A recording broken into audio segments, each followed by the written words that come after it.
Share बाजार के तमाम उतार चढ़ाव आप देखते हैं, लेकिन क्या आप इसके पीछे की वजह समझते हैं? नमस्कार, आप देख रहे हैं मनी कंट्रोल हिंदी और हम आपको बता रहे हैं इस वीडियो में कि शेयर बाजार में क्या चल रहा है और जो चल रहा है उसके पीछे की वजह क्या है। दरअसल तीसरी तिमाही के नतीजों के बाद अपग्रेड्स के मुकाबले डाउनग्रेड्स ज्यादा है। दुनिया भर में इंटरेस्ट रेट्स बढ़ रहे हैं, इंडिया में भी यही हाल है। अडानी ग्रुप की कंपनियों के शेयरों की पिटाई जारी है और आखिर में ग्लोबल मार्केट्स में भी माहौल निराशाजनक है। कैश मार्केट में इंस्टीट्यूशनल इन्वेस्टर्स की गतिविधियां घटी हैं। इससे हल्की बिकवाली पर भी शेयरों की कीमतों में तेज गिरावट देखने को मिली है। चलिए अब एक एक कर इन मुद्दों को विस्तार से समझते हैं। पहला, बुल्स को राहत की उम्मीद नहीं। जी हाँ, बुल्स के लिए समस्या आगे बढ़ती दिख रही है क्योंकि फेडरल रिजर्व के मिनट से इन्फ्लेशन में नरमी के संकेत मिले हैं, लेकिन ये नरमी इतनी नहीं है कि फेड इंटरेस्ट रेट बढ़ाना बंद कर देगा। अमेरिका में आजकल नो लेंडिंग की खूब चर्चा हो रही है। इसका मतलब ये है कि ग्रोथ और इन्फ्लेशन हाई बने रह सकते हैं। इससे फेड धीरे धीरे इंटरेस्ट रेट बढ़ाना जारी रखेगा। दूसरा मुद्दा, निवेश करें या नहीं। दरअसल निवेशकों के मन में चल रही इस उलझन को समझा जा सकता है क्योंकि पिछले कुछ महीनों से बाजार एक सीमित दायरे में कारोबार करता दिख रहा है। ऐसे में इस बात को लेकर कंफ्यूजन है कि क्या कम भाव पर ये खरीदारी का सही मौका है या गिरने वाले शेयरों से दूर रहने में ही समझदारी है।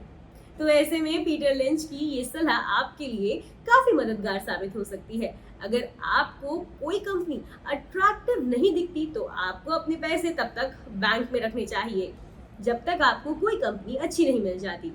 अब बात करें अगर निफ्टी के लेवल्स की, तो बुल्स और बियर्स की करीबी नजरें 17,350 पर बनी हुई है। ये बजट के दिन का निफ्टी का लो लेवल है। अगर ये लेवल नहीं दिखता तो ज्यादा बियर्स निकल कर सामने आएंगे।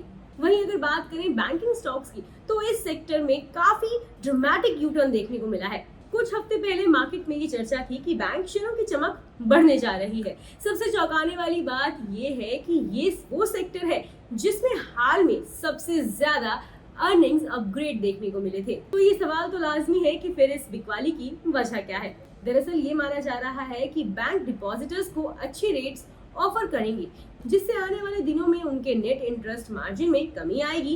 बैंकिंग शेयरों में गिरावट की एक वजह ये भी हो सकती है कि जनवरी तक तेजी जारी रहने के बाद इन्वेस्टर्स अब मुनाफा वसूली कर रहे हैं। अब बात करते हैं अडानी ग्रुप की कंपनियों के शेयरों के बारे में। मंगलवार 21 फरवरी को इन शेयरों की फिर से पिटाई हुई। अपने सबसे ऊंचे लेवल से 50% से ज्यादा गिर जाने के बावजूद अब भी ज्यादातर कंपनियों के शेयरों की कीमतें बहुत ज्यादा दिख रही हैं।